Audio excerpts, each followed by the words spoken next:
Hello everyone. Hope you all are absolutely fine and healthy. Well, students, as you know, that in the chapter Atoms and Molecules of Chemistry, one topic, molecular mass and mole concept, was left.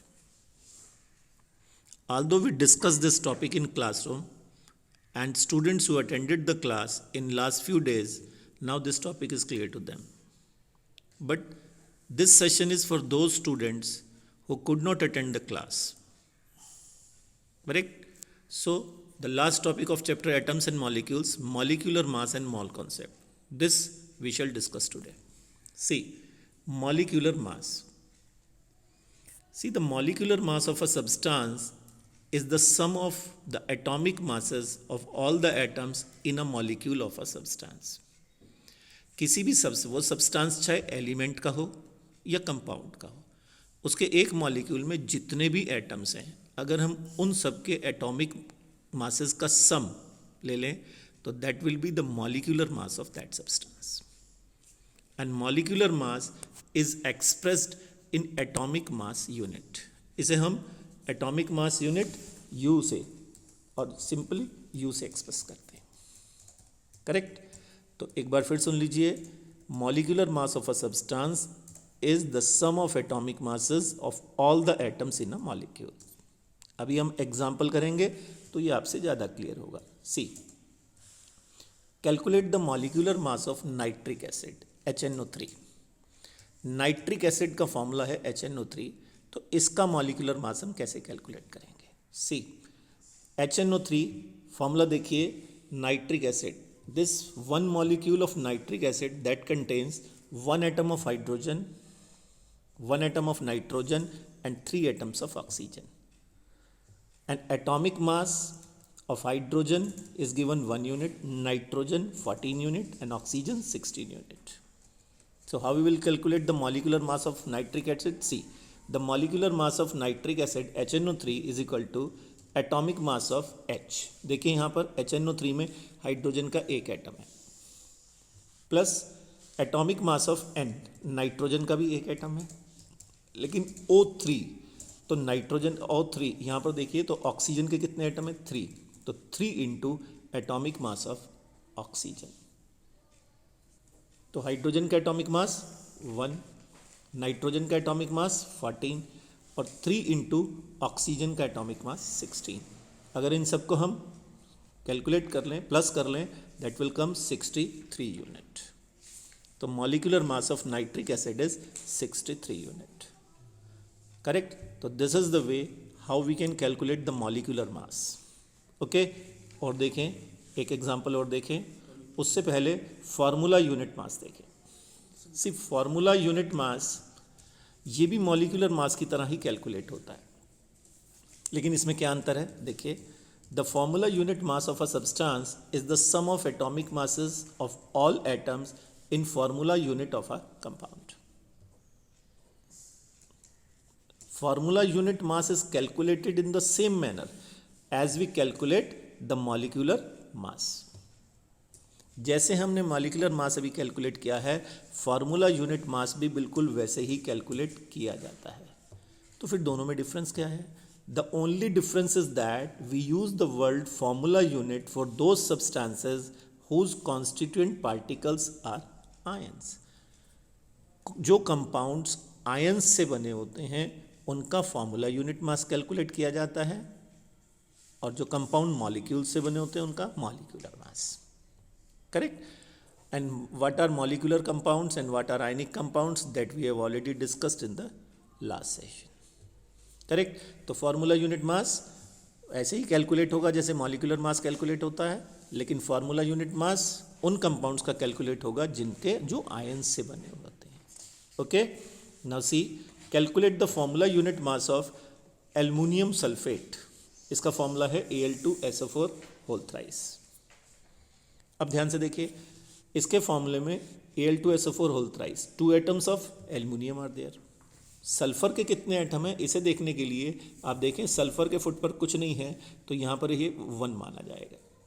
तो इस 1 को आप इस 3 से multiply कर दें तो sulphur के कितने एटम हो जाएंगे? 3 1 जा 3, और ऑक्सीजन के 4 3 जा 12. तो 1 molecule of aluminium sulphate consists 2 atoms of aluminium, 3 atoms of sulfur and 12 atoms of oxygen. And here atomic mass of aluminium is given, that is 27 unit, sulfur 32 unit and oxygen 16 unit. Correct. तो अब देखते हैं ये कैसे calculate होगा.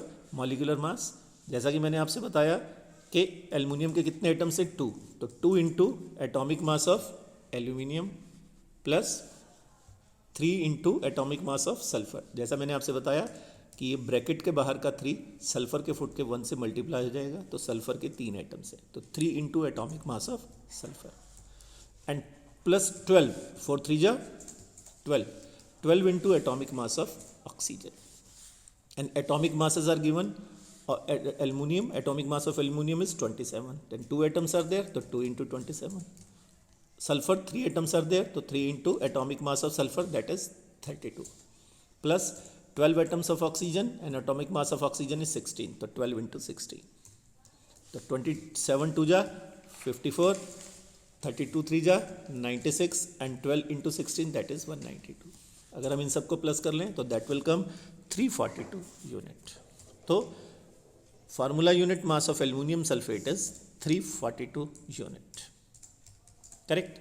तो यहाँ पर मॉलिक्यूलर मास लिखा गया है, ये बेसिकली यहाँ पर होना चाहिए formula unit mass.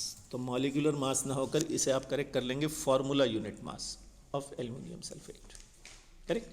And we calculated it in the same way as we calculate molecular mass. Correct. But the only thing is that aluminium sulfate, this compound is made up of aluminium ion and sulfate ions. तो ये compound ion से बना हुआ है, इसलिए इसका formula unit मास calculate किया जाएगा. I hope I am clear to you.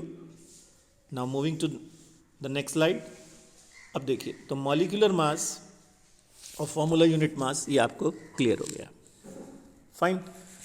अब हम आगे चल रहे हैं और अब टॉपिक है मोल कॉन्सेप्ट. देखिए, इसे ध्यान से समझिएगा.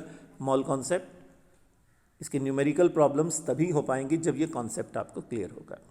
सी, और मोल कॉन्सेप्ट समझने से पहले 2 टर्म समझिए. ग्राम एटॉमिक मास क्या होता है और ग्राम मॉलिक्यूलर मास क्या होता है. बहुत सिंपल है. एटॉमिक मास जैसा कि हम जानते हैं, अभी हमने देखा एटॉमिक मास सल्फर का 32 यूनिट है, ऑक्सीजन का 62 यूनिट है, हाइड्रोजन का 1 यूनिट है.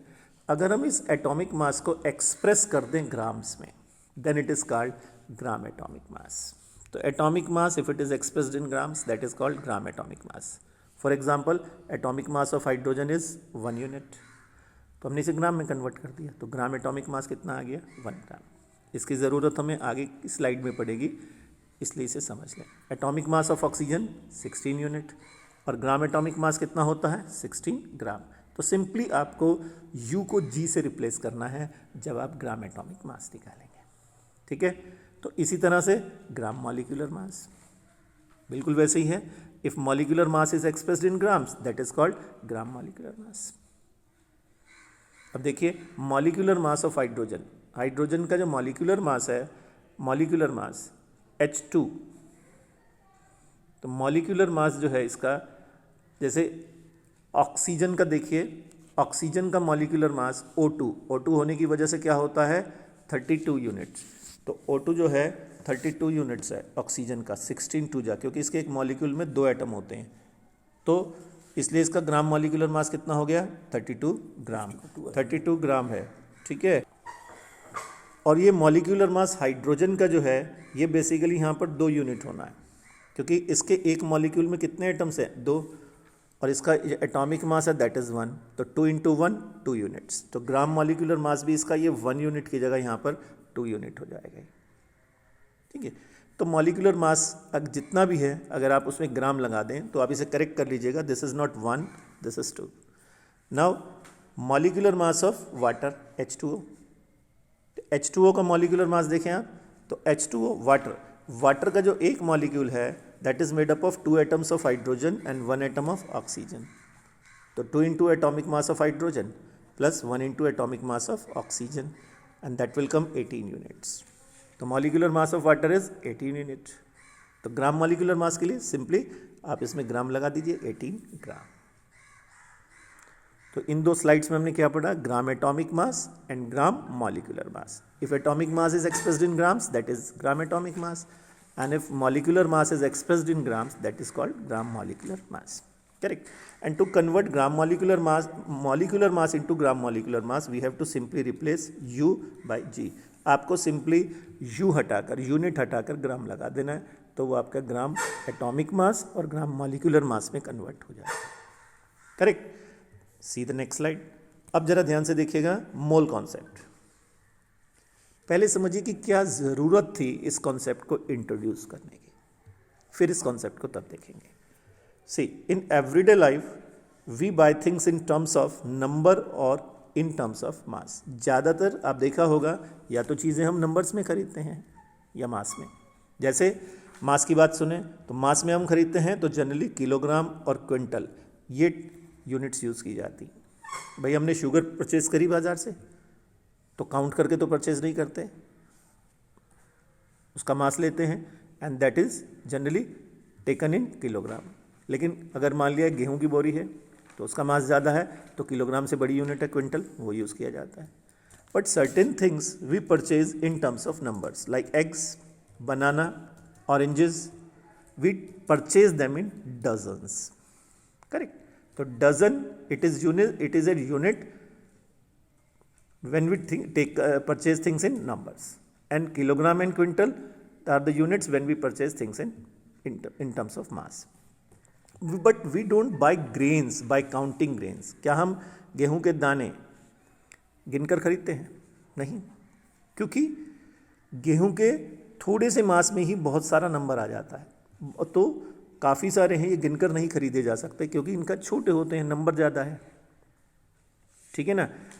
अब एटम्स और मॉलिक्यूल्स तो इससे भी छोटे हैं, वो तो इतने छोटे हैं कि हम उन्हें नेकेड आइज से देख भी नहीं सकते. तो उनके लिए केमिस्ट ने एक यूनिट इंट्रोड्यूस की है, दैट इज मोल. करेक्ट. तो ये जो केमिकल सब्सटेंसेस हैं इनका डेफिनेट अमाउंट एक मोल कहलाता है. कितने अमाउंट को हम मोल कहते हैं वो हम सीखेंगे अब नेक्स्ट स्लाइड में. और ये जो मोल है, this mole can be expressed in terms of mass as well as in terms of numbers. अभी धीरे धीरे ये आपकी पहचान हो जाएगी मोल से, बड़े ध्यान से सुनिएगा. ठीक है. तो जिस तरह से हम मास के लिए किलोग्राम और क्विंटल यूनिट्स यूज़ करते हैं, काउंटिंग के लिए डजन इस्तेमाल करते हैं, तो एटम्स और मॉलिक्यूल्स जो बहुत छोटे हैं, जिन्हें काउंट करना बहुत मुश्किल है, जिनका मास लेना हमारे लिए बहुत मुश्किल है, for them scientist introduce a unit that is mole. और इसे हम मास में भी एक्सप्रेस कर सकते हैं और नंबर में भी. कैसे? Let us see. Molar mass. एक चीज़ आपको पता होनी चाहिए, मोलर मास क्या होता है. अभी मैंने आपको बताया मोल एक यूनिट है, तो एक मोल सब्सटेंस का जितना मास होता है that is called molar mass. ठीक है. और एक मोल का मास कितना होता है ये देखते हैं अभी. अगर सब्सटेंस एटॉमिक फॉर्म में है, जैसे oxygen atoms, hydrogen atoms, nitrogen atoms, अगर सब्सटेंस एटॉमिक फॉर्म में है तो जो उस सब्सटेंस का मोलर मास है वो उसके ग्राम एटॉमिक मास के बराबर होता है. जैसे अभी थोड़ी देर पिछली स्लाइड में हमने देखा, तो हाइड्रोजन का एटॉमिक मास 1 यूनिट, ग्राम एटॉमिक मास 1 ग्राम. तो 1 ग्राम हाइड्रोजन ये 1 मोल के इक्वल है. तो 1 मोल जो है सब्सटेंस का, अगर सब्सटेंस एटॉमिक फॉर्म में है तो उसके ग्राम एटॉमिक मास के इक्वल है. ऑक्सीजन का ग्राम एटॉमिक मास 16 ग्राम, तो that is equal to 1 mole of oxygen atoms. ठीक है. तो सल्फर का एटॉमिक मास 32 ग्राम, तो 32 ग्राम, तो that is equal to 1 mole of sulphur atoms. Correct. तो और मोलर मास जो है, अगर सब्सटेंस मॉलिक्यूलर फॉर्म में है, जैसे वाटर मॉलिक्यूलर फॉर्म में है, तो उसका जो मोलर मास है वो उसके ग्राम मॉलिक्यूलर मास के बराबर होता है. जैसे अभी आप देखें, वाटर का मॉलिक्यूलर मास पिछली स्लाइड में 18 ग्राम था, ग्राम मॉलिक्यूलर मास. ये देखिए, तो ग्राम मॉलिक्यूलर मास जब 18 ग्राम है तो 18 gram water that is equal to 1 mole. तो 1 mole of water molecules that is equal to gram molecular mass of water 18 gram. Similarly, 1 mole of oxygen molecules that is equal to gram molecular mass of oxygen, that is 32 gram. तो atomic form में 1 mole of atoms is equal to gram atomic mass और molecular form में 1 mole of molecules is equal to gram molecular mass. Correct. तो अब इससे आगे देखते हैं. तो ये मोलर मास, तो जैसे वाटर का मोलर मास आप कितना हुआ उसके ग्राम मॉलिक्यूलर मास के बराबर, यानी 18 ग्राम. ठीक है. तो ऑक्सीजन मॉलिक्यूल्स, तो मोलर मास कितना हुआ 32 ग्राम. ऑक्सीजन एटम्स, तो मोलर मास कितना हुआ 16 ग्राम. करेक्ट. और मोल को मास की फॉर्म में टर्म्स में कैसे एक्सप्रेस किया जाता है. सी, 1 मोल है क्या. 1 मोल ऑफ एटम्स जो हैं ये डेफिनेट अमाउंट है किसी सब्सटेंस का जो इक्वल होता है उसके ग्राम एटॉमिक मास के, जैसे मैंने अभी बताया. तो 1 mole of oxygen atoms is equal to 16 gram of oxygen, that is equal to gram atomic mass of oxygen. ठीक है ना. तो 1 mole of oxygen atoms is equal to gram atomic mass, that is 16 gram. Similarly, 1 mole of nitrogen atoms is equal to gram atomic mass, that is 14 ग्राम. तो यहां पर हम बात कर रहे हैं तो मोल और मास की. तो कुछ न्यूमेरिकल प्रॉब्लम्स ऐसी आएंगी जिसमें मोल और मास, आपको कुछ मास दिया होगा उसे मोल में कन्वर्ट करना होगा. फॉर एग्जाम्पल, आपसे कह दिया गया कि 36 ग्राम ऑफ वाटर, इसे मोल में कन्वर्ट करें. तो 1 मोल ऑफ वाटर मॉलिक्यूल्स का मतलब 18 ग्राम ऑफ वाटर. तो 18 gram water that is equal to 1 mole. तो 36 ग्राम ऑफ वाटर, 36 को न्यूमरेटर में ले लीजिए, 18 को डिनोमिनेटर में, that will be equal to 2 moles. तो आपने क्या किया, 36 ग्राम जो मास आपको गिवन था वो आपने न्यूमरेटर में लिया. तो गिवन मास अगर हम न्यूमरेटर में ले लें और 18 ग्राम क्या है वाटर का मोलर मास, वो डिनोमिनेटर में ले लें, तो जो मास हमें गिवन है वो मोल्स में कन्वर्ट हो जाएगा. या सिंपली अगर हम कहें तो ये फॉर्मूला काम आएगा कि नंबर ऑफ मोल्स ये बराबर होते हैं given mass upon molar mass. तो कभी भी आपको मास को मोल में कन्वर्ट करना है तो आपको एक चीज़ मालूम होनी चाहिए, molar mass of that substance. जैसे ऑक्सीजन का मोलर मास कितना है, मॉलिक्यूलर मास 32 ग्राम. तो molar mass of oxygen molecules कितना हो गया 32 ग्राम. अगर आपको दे रखा है सपोज 64 ग्राम ऑक्सीजन मॉलिक्यूल्स हैं तो उसे मोल्स में कन्वर्ट करिए. तो 64 ग्राम डिनोमिनेटर में और 32 न्यूमरेटर में, तो 2 मोल्स के बराबर आ जाएगा. करेक्ट. अभी हम ऐसी प्रॉब्लम्स करेंगे तब आप आगे देखेंगे. और 1 mole of molecules, 1 mole of molecule is defined as the amount of that substance, element और कंपाउंड. मॉलिक्यूल एलिमेंट का भी हो सकता है और कंपाउंड का भी हो सकता है. तो 1 mole of substance is equal to gram molecular mass of that substance. जैसे 1 मोल ऑफ ऑक्सीजन मॉलिक्यूल्स, ये gram molecular mass of oxygen यानी 32 ग्राम के बराबर होगा. और 1 मोल ऑफ वाटर मॉलिक्यूल्स, ये gram molecular mass of water यानी 18 ग्राम के बराबर होगा. तो इसमें जो मेन चीज़ आपको ध्यान रखनी है वो है ये फॉर्मूला कि number of moles is equal to given mass upon molar mass. तो जब हमारे न्यूमेरिकल्स में मोल्स और मास का जिक्र होगा, हमें मास को मोल में कन्वर्ट करना होगा ग्राम्स को, या मोल्स को ग्राम में कन्वर्ट करना होगा, then this formula will be used. Okay. After that, जैसे ये न्यूमेरिकल देखिए, calculate the number of moles in 90 gram of water. 90 gram of water is equal to how many moles. ठीक है ना. अभी आपको मोलर मास ऑफ वाटर ये बिल्कुल ऐसे ही कैलकुलेट करें जैसे आप मॉलिक्यूलर मास कैलकुलेट करते हैं, बस सिर्फ यूनिट की जगह क्या लगा दें, ग्राम. और ये हमने अभी वाटर का मॉलिक्यूलर मास शुरू में काउंट किया था, कैलकुलेट किया था. तो वाटर के एक मॉलिक्यूल में 2 एटम हाइड्रोजन के हैं, तो 2 into atomic mass of hydrogen. और ऑक्सीजन का एक मॉलिक्यूल एटम, तो 1 इंटू 16. तो ये सिंप्लीफाई करके आ गया 18 ग्राम. तो 18 unit is the molecular mass of water. हमने उसमें ग्राम लगा दिया, तो ये मोलर मास हो गया वाटर का. अब मोलर मास, 90 ग्राम वाटर कितने मोल्स के बराबर है. Here see this 90 gram it is given mass and molar mass is 18. तो number of moles is equal to given mass upon molar mass, यानी 90 अपॉन 18 मीन्स 5 मोल्स. तो 90 gram of water is equal to 5 moles. 90 हमें given है मास और 18 water का molar है. तो इस तरह से हमने कैलकुलेट कर लिया. करेक्ट. अब मोल इन टर्म्स ऑफ नंबर, अभी तक हमने पढ़ा मोल इन टर्म्स ऑफ मास और अब है मोल इन टर्म्स ऑफ नंबर।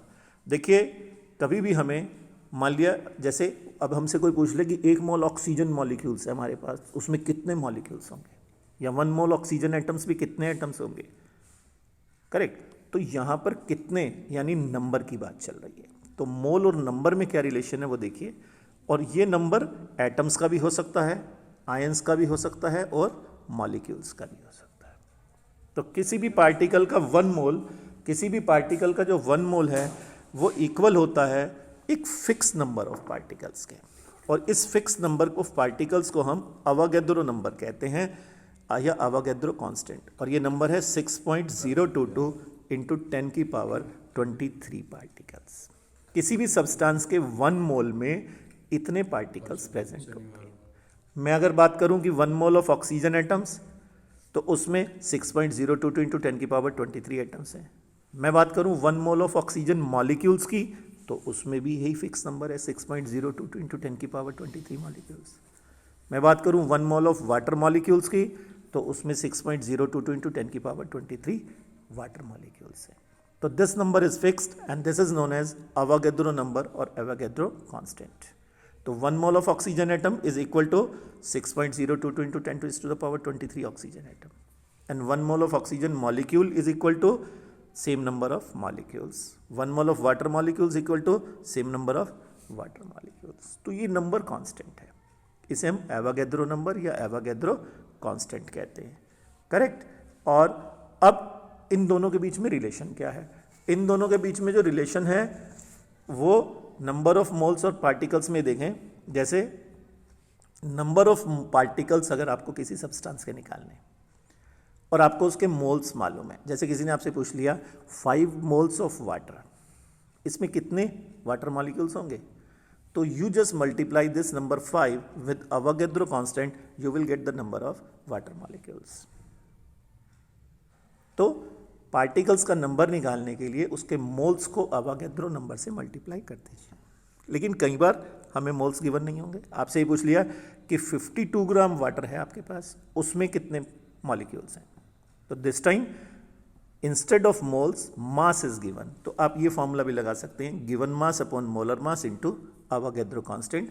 आपको सपोज वाटर के 54 ग्राम गिवन है तो गिवन मास पे 54 ग्राम, वाटर का मोलर मास 18 ग्राम और अवोगाद्रो कांस्टेंट 6.022 इंटू 10 की पावर 23। तो अब इस तरह से भी, तो ये दोनों फार्मूले नंबर कैलकुलेट करने के काम आएंगे। डिपेंड करता है, if moles are given you can use this formula and if mass is given you can use this formula. Okay, तो एक सेशन हम आपका और लेंगे, ये वैसे एक देख लीजिए, ये क्वेश्चन और देखिए, और उसमें हम एनसीईआरटी की प्रॉब्लम्स डिस्कस करेंगे। सी, ये क्या कहता है, calculate the number of molecules of sulphur in 16 gram of sulphur. मैं इस क्वेश्चन को समझूं कि यहाँ पर मास गिवन है 16 ग्राम और हमारे से वो नंबर ऑफ पार्टिकल्स पूछ रहा है। तो यही जो हमने पीछे स्लाइड डिस्कस करी, ये देखिए मास गिवन है, तो ये देखिए फॉर्मूला काम आ जाएगा, मास गिवन है, और ये अगर हम सल्फर का मोलर मास निकाल लें तो इस फार्मूले से हम सल्फर के मॉलिक्यूल्स कन्वर्ट कर सकते हैं, मॉलिक्यूल्स कैलकुलेट कर सकते हैं। तो देखिए यहाँ पर सल्फर का मोलर मास कितना है, सल्फर का मॉलिक्यूलर इसका फार्मूला है S8, it means 1 molecule of sulphur contain 8 atoms of sulphur. तो इसके मॉलिक्यूलर मोलर मास के लिए 8 को सल्फर के एटॉमिक मास से मल्टीप्लाई कर दें तो इसका मोलर मास आ जाएगा 256 ग्राम पर मोल, ये मोलर मास की यूनिट है। तो अब नंबर ऑफ मॉलिक्यूल्स के लिए ये फॉर्मूला थोड़ा नीचे आ रहा है, given mass upon molar mass into Avogadro constant. Given mass कितना है 16, ये देखिए गिवन है, ये मोलर मास कितना निकाला हमने 256, ये गिवन है, इनटू अवोगाद्रो कांस्टेंट। 16 के टेबल में 256 16 टाइम्स आ गया, और इसे सिंप्लीफाई करने पर इतने मॉलिक्यूल्स आ जाएंगे।